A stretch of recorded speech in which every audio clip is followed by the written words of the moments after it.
The protein supplement market is chaotic, with many options leaving consumers confused. Knowing how to choose which one is best for you isn't easy, and it wasn't easy for me either. But after this video, you asked me to do a thorough analysis of the best and worst protein supplements. I asked, is this truly useful? Can you imagine knowing exactly which protein to pick and why? That's what you'll have in 10 minutes when you finish watching this video. What you need to pay attention to when you're going to buy a protein supplement are 4 elements. Basically, the quality of the protein source, meaning the amino acid profile it provides. Digestibility and absorption. How easily does your body absorb it? Gastrointestinal tolerance. Does it cause you digestive symptoms or not? And obviously, the economic cost. Regarding digestibility and absorption, you need to look at the digestible indispensable amino acid score system. There's a parameter called digestible indispensable amino acid score that gives the most accurate estimate of the fraction of amino acids absorbed and available for your metabolism. But don't worry, I've already done this for you. Taking this into account, let's make a top 10 ranking of protein supplements. But keep in mind, this is in order from least to most sold, which doesn't necessarily mean from worst to best, or that one is better or worse for you. As we go through each one, you'll see which is the best for you. Because this isn't about universal choices. I'm saying now, there's no single best protein for everyone or for vegans. It will differ from an omnivore or 2 people with different body composition goals. Let's start with the top 10 and top 9, which are rice protein and pea protein. In the last 2 spots, we have these plant-based options, which, on the other hand, have gained a lot of market share in recent years. Pea protein has a nearly complete nutritional profile and is particularly high in BCAAs, leucine, isoleucine, and valine. It has a medium absorption rate, is very hypoallergenic, and is also rich in arginine, a key amino acid for vasodilation because it generates nitric oxide. This video shows arginine's uses. It's easy to digest and doesn't cause bloating or discomfort. In addition, it is very filling, even more so than whey, so it has this advantage when it comes to weight control. In fact, I sometimes suggest it for patients with poor appetite control. As for drawbacks, it has an earthy taste that many people don't like, and a higher sodium content than other proteins due to its processing. So it's not ideal for people with hypertension or heart disease. Its main weakness is that it's low in the essential amino acid methionine, but this can be easily addressed by mixing it with brown rice protein, which is the yin to the yang of pea protein. Although rice protein is low in lysine, it has adequate levels of methionine and cysteine, which are exactly what pea protein lacks. Rice protein is gentle on digestion and very affordable, but it can have a slightly unpleasant, gritty texture. There's also concern about heavy metals like arsenic, which can accumulate in rice plants. Have you tried plant proteins? Which brand was your favorite?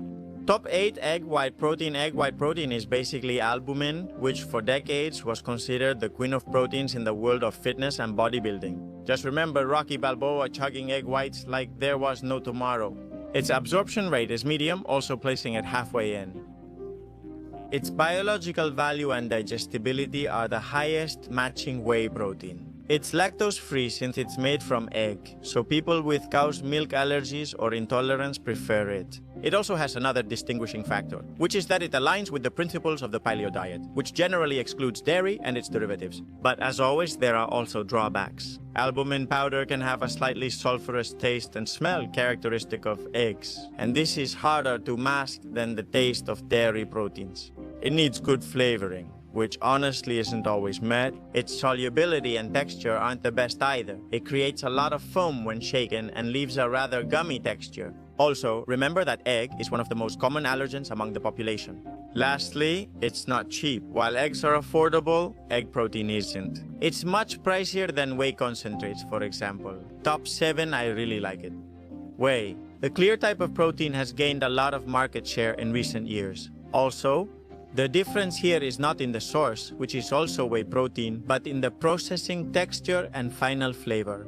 While conventional whey protein has a creamy, milky, thick taste with generally sweet flavors, the clear has been processed so that when hydrated, it has a juice-like or light soda texture. It's also more transparent and more liquid, less creamy. How is it made? Very interesting. It's made from a whey protein isolate, which already has very little lactose and fat. And the pH is lowered. In an aqueous medium, enzymes are added that predigest the proteins, further improving solubility and turning it into a hydrolysate. Although not all brands do this. And finally, the mixture is dried, resulting in an extra fine powder, to which sweeteners and flavorings are added.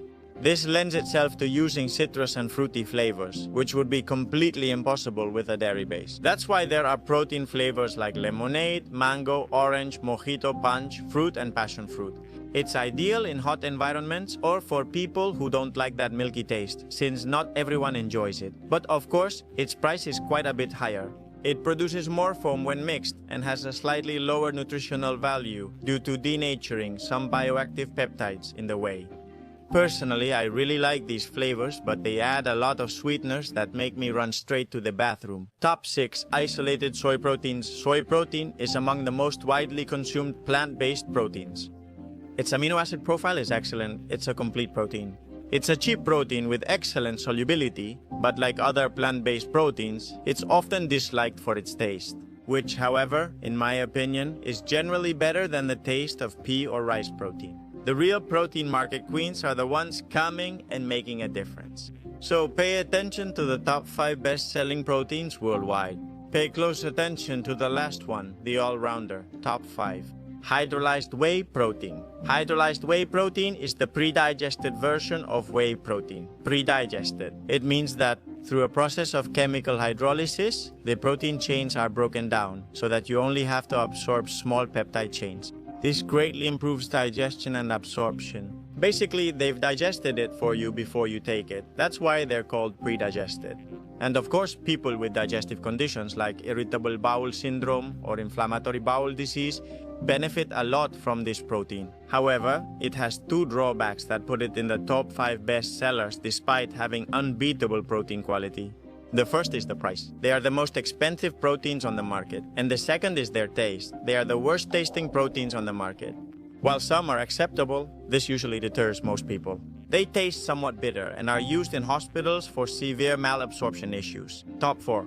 Plant-based protein blend made from peas and rice. By combining different plant sources, it provides a complementary amino acid profile and achieves a complete aminogram, like I was telling you before. Obviously, the profile most suited to this option, just like the previously mentioned soy option, are vegetarians and vegans who need that extra protein but reject animal sources. Top 3. Casein micellar. Remember, milk contains 2 fractions.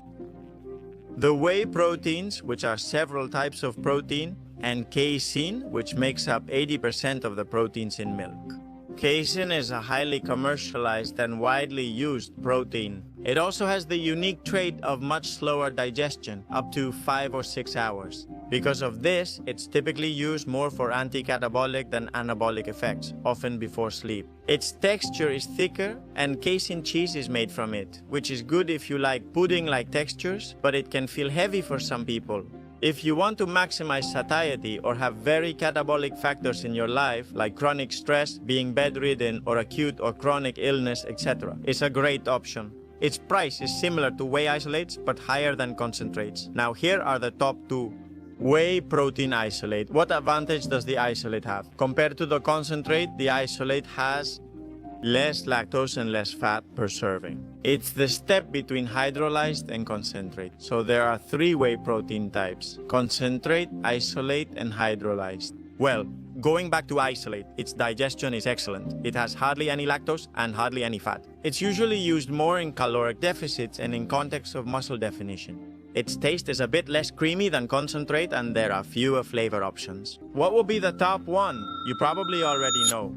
The top 1 is whey protein concentrate. It's the best-selling protein on the market for several reasons. You'll understand quickly. It has excellent absorption and digestibility, just behind isolate and hydrolyzed. It offers up to 3 grams of leucine per 25-gram protein serving, and leucine is the key amino acid for the processes of muscle protein synthesis.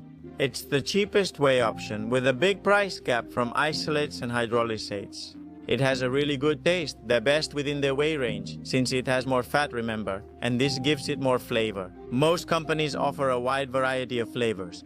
So much so that this sometimes works against it, since a lot of people use them more as a dessert than as a nutritional supplement. That is, having a chocolate protein from Dubai, they're in your kitchen cabinet. Well, what that's going to do is make you overconsume this type of product. It dissolves very easily, without much difficulty, and doesn't leave many lumps. Its main drawback is having more fat and lactose than isolates and hydrolysates. People with sensitive digestive systems may not tolerate them well. This is made worse by the large amount of sweeteners that many of them contain. They also have a lower protein concentration than isolate or hydrolysate. But this isn't a problem because it's offset by the lower price. What about you? Should I read your comments? See you in the next video. Big hug. Let's keep empowering each other.